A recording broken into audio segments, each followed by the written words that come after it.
from now on? Probably. Just take us through your immediate emotions. Yeah, it's funny to kind of sum up how I feel. You know, this is something I've wanted, you know, for the last few months to try and to win both moneyless. Obviously, with my come behind win at Disney, this really became possible. But yeah, it's very strange because, you know, I looked at the leaderboard on 13 and saw that Rory, I couldn't see Rory's name on there, and the leaders were playing well, and at that point I kind of knew that I'd made history, and the last 6 holes were kind of surreal. That the pressure went away, I was able to just enjoy myself, have a few smiles, and enjoy the walk, and I guess that's what it's all about. And you very nearly won the tournament until Alvaro came up with that huge putt on the last. Yeah, you know, again, the tournament would have been an extra bonus. You know, I got what I came for, and that was to win the race to Dubai and do the double and create history. And you know, hats off to Alvaro. He played well down the stretch, and making eagle on the last is a pretty spectacular way to finish the event. But I was pretty pleased with my 3 birdies too. Excellent, thank you for these comments, and we'll open up to some questions, please. Kate has the microphone. Who's first? Neil Squires, please. How useful in doing what you did in Disney and doing what you needed to do here will it be to you in going forward in trying to get that major? I think it's invaluable. You know, success breeds more success, and being able to feed off instances like this week, like Disney, like the BMW. You know, anytime you're doing well, you're able to feed off that and know that, you know, when the pressure is at the most, you're able to come up with the shots. And I obviously did that. You know, obviously that's something that's missing from my resume as a major. I feel like this year I've done everything but win a major, and you know, I'm excited about 2012. I'm excited to bring these memories, to bring these experiences to the majors, and hopefully that will help me and get me in contention and give myself a chance to get my first major. Lawrence? Luke, do you think you'll improve next year, and if so, how, where? Well, there's always ways to improve. You know, there was, you know, I think that's the beauty about sport and life. You know, you can always find ways to better yourself, and you know, I'll continue to try and do that. I made pretty big leaps this year with my driving.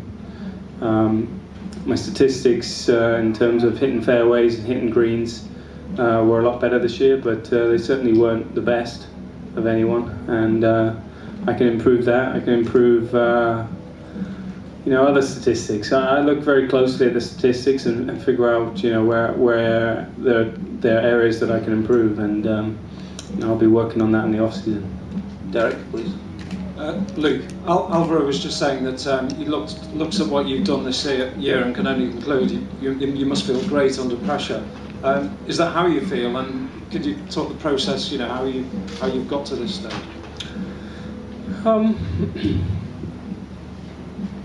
There are times, you know, where I felt very comfortable under pressure, and there are times where I've felt quite nervous.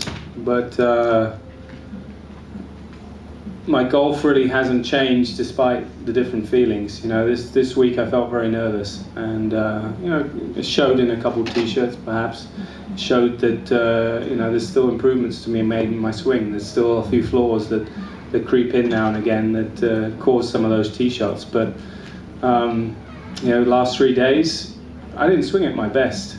I didn't feel 100% comfortable out there, but I was able to shoot 16 under par in 3 days and do what I needed to do.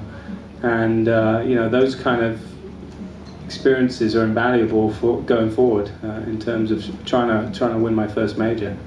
And you know, you learn a lot about yourself in these situations, and it's nice to know that despite feeling nervous, I was able to hit good shots. Ian? Luke, just going back to sort of the major question, if you like, while it obviously gives you great confidence going forward in that environment, does it bring with your achievements here and the fact that you're sort of number one and going away as number one, does that bring with it added pressure as well? Because more and more people are going to be looking at you and asking the sort of questions I'm asking now. I think so. Just being number one in the world, brings expectation from everyone.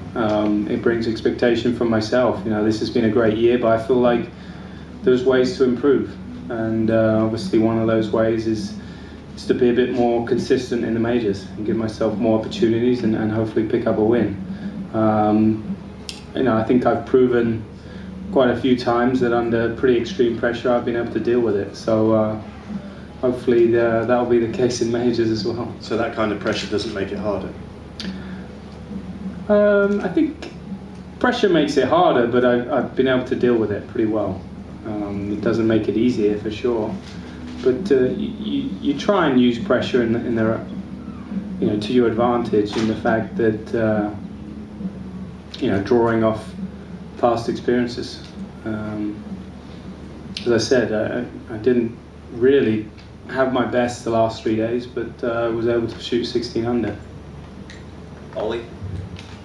Luke, will your schedule next season be geared towards trying to repeat this accomplishment, or will there be a definite change of emphasis towards the majors, do you think? My schedule will be very similar to this year, not too much change. The only area that I felt like I maybe didn't manage quite so well in 2011 was at the US Open. I felt like I was drained a little bit. I felt like I played a little bit too much leading up to that, and it was in relation to having strep throat and being a little under the weather as well didn't help. But I've looked at my schedule for next year, and there'll be a little bit more time off before the majors, so I can feel like I'm extremely rested and ready to go for those events. But to be honest, my schedule will be very, very similar to this year. It'll be a spread between both tours, and and now I've done it once. I'll be looking to try and do what I did this year again next year. At the back. Luke, Lee Westwood said that it's easier now than it's ever been to do a double because of more co-sanctioned events. Given that, do you think he's right? And also, do you think that in the future we'll see more double acts? More co-sanctioned events. Well, we have the majors, and we have what's more in terms of the last few years, or I know Shanghai HSBC is that even co-sanctioned? They don't even count the US money, the money on the US there. So I'm not exactly sure what Lee was trying to say there or mean, but for the last 5 or 10 years we've had 4 majors and 3 world events, and that's the only 7 events that have counted on both tours. I So think that's what you meant. Yeah, events that counted in both money lists. Yeah. and we've had those events for quite a while. So Okay, Joy, please. Luke, if you just look back, can you point to one moment where things really changed for you?